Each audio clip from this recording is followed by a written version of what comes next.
Ngokosiko lakaZulu, inyosi yesilo inomsebenzi wokuhlanganisa sona isilo esiphilayo ngaleso sikhathi namakhosi asalala kobandayo. Inyosi uMdletshe ikhuluma ngegameko eziqavile emlandweni nangezibongo zamakhosi. Kepha ngaphambi kwalokho inyosi yesilo yayeyamukelwa ngokwenzelwa umsebenzi. Lokhu kuyosho ukuthi iphinde ibe ngumxhumaniso wezinyanya zasendunkulu nesilo esiphilayo. Ukuze le ngonyama ekhona ibe namandla kufanele iwalande lapha ya emuva kokhokho bayo. Bengithi ke kwaZulu noma sesiphelele isizwe isikhona ingonyama esekhona undunankulu wezwe sezikhona nezinduna zempi ayiphakwa impi kwaZulu ingabikiwe inyosi. Ngesikhathi kumenyezelwa isilo uMisuzulu ngoNhlaba nyakenye kuba khona umsindo, uNgomane nguyena washayela isipikili sokugcina.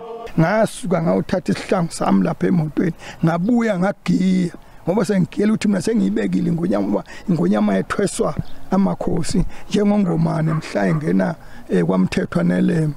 Kwathi mase kuthiwa ingonyama usenza ngakhona isikhotheme wayibonga khona lapho wayesebonga ilembe wayeselethwese amakhosi. Umsindazwe wazalelwa kwaCeza Ondini uthi ngonyaka u1974 wabizelwa endlunkulu ngesikhathi inyosi angaleso sikhathi ingekho ebizwe ukuyobika ukuphuma kaMntwana uThembi ongasekho.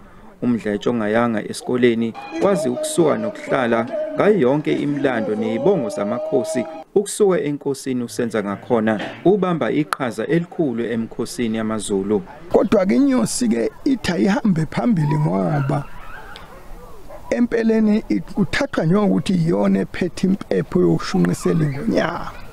UMdletshe unxuse ukuthi isizwe sivunule ngosuku lokugcotshwa ngokusemthethweni kwesilo indlulamithi yamakhosi uMisuzulu kaZwelithini mhla ka29 kwephezulu.